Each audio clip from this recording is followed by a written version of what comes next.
Merong 5 steps to building wealth na kailangan mong maintindihan. Pero here's the thing, hindi mo pwedeng skip ang isang step. Kasi possible na nag-i-invest ka ngayon, pero mali pala ang step na dapat mong uunahin. Baka kasi hindi investment ang problema mo. Baka mali lang talaga ang steps ang inuna mo. And that exactly what we are going to figure out in this content. At habang nakikinig ka, alamin mo din kung anong step ka na ngayon.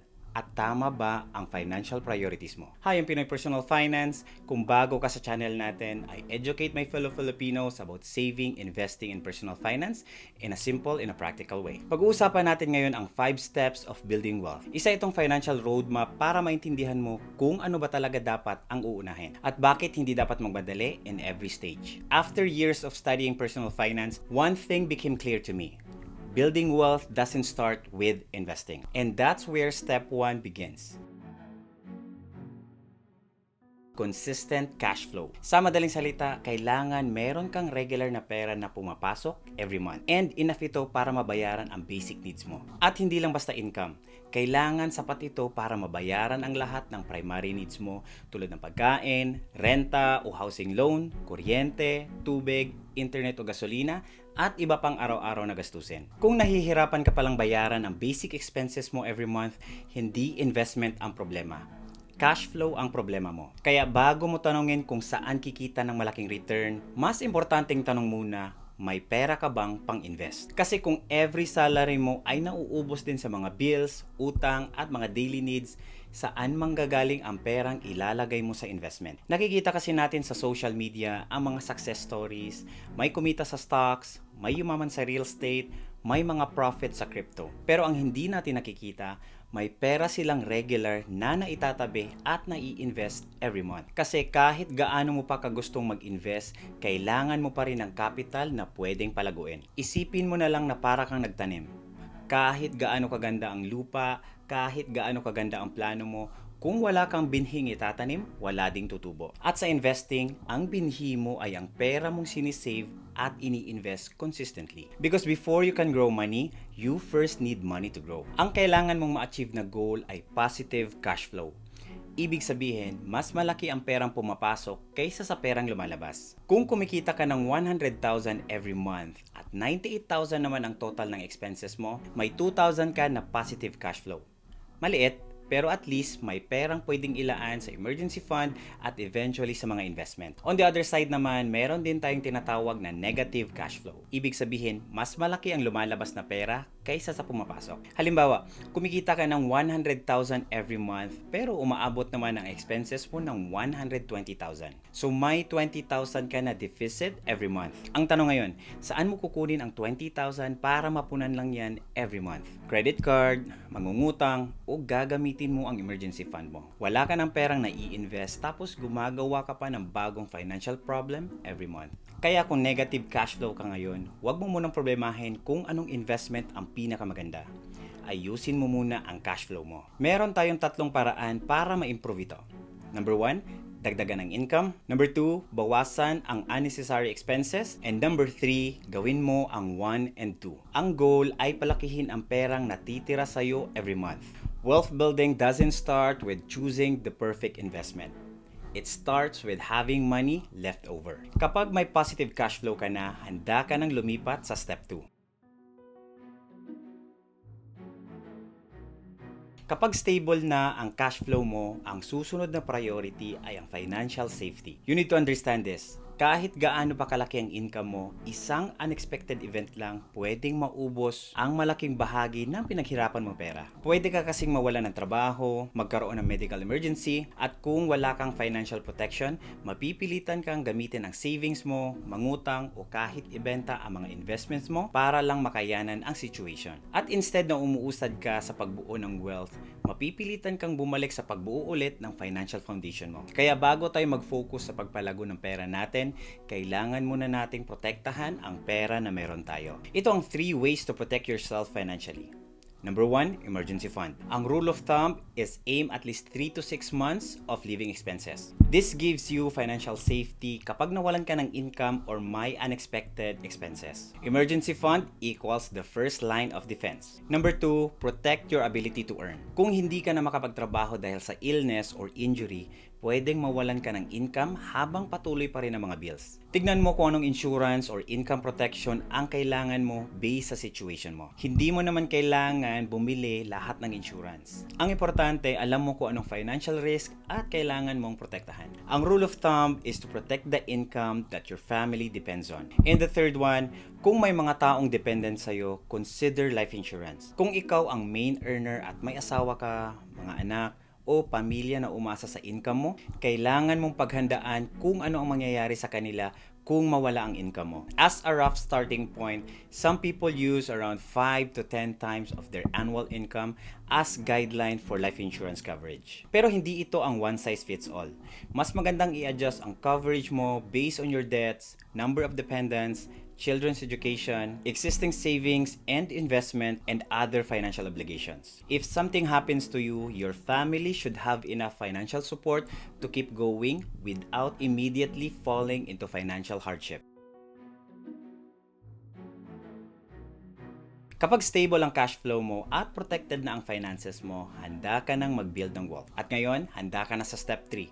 Accumulating wealth. Kung ang first 2 steps mo ay nakafocus sa pagkakaroon ng pera at protektahan ito, ngayon naman ang oras para palaguin mo ang pera. At dito pumapasok ang investing. Make your money work for you. Ang nakasanayan natin o nakikita natin sa paligid, buong buhay tayong magtatrabaho para sa pera. Pero ang goal natin ay wealth building. Kaya, baliktarin natin ang ganyang mindset. Kapag nag-invest ka kasi sa mga assets, kahit nagtatrabaho ka, natutulog o nagbabakasyon, habang patuloy ka nag-i-invest, hindi ka na umaasa sa active income mo mula sa trabaho. Unti-unti ka nang bumubuo ng assets na maaaring magkaroon ng long-term growth. At depende sa investment, pwedeng makapag-generate ng income. Ito ang shift na gusto natin mangyari. From working only for the money to building assets that can work for you. At dito talaga magsisimula ang wealth accumulation. Again, walang one-size-fits-all na investment. Ang importante lang talaga is naiintindihan mo kung ano ang binibili mo at consistent kang nagbibuild ng assets. Isa sa pinakamahalagang goal ng investment ay ang retirement. The earlier you start, the more time your money has to go through compound growth. Kaya sa investing, hindi lang amount ang importante. Time and consistency matter. Habang nagpapalaki ka ng mga assets, mahalaga rin na unti-unti mong bawasan ang mga utang. Hindi naman lahat ng utang ay masama. Pero ang mga high-interest debt tulad ng credit card at iba pang consumer loans ay isa sa pinakamalaking hadlang para sa pagbuo ng wealth. Kaya habang lumalaki ang investment mo, gusto mo ang compounding growth ay pabor sa'yo, not working against you through high-interest debt. Mas mahalaga ang habit kaysa sa perfect investment kasi hindi ka yayaman dahil nakabili ka ng isang magandang stock. Yayaman ka dahil sa patuloy ka nag-invest at slowly mong inaalis ang mga utang na humihila sa iyo pababa. At kapag dumating ka na sa ganitong point, handa ka na sa next step.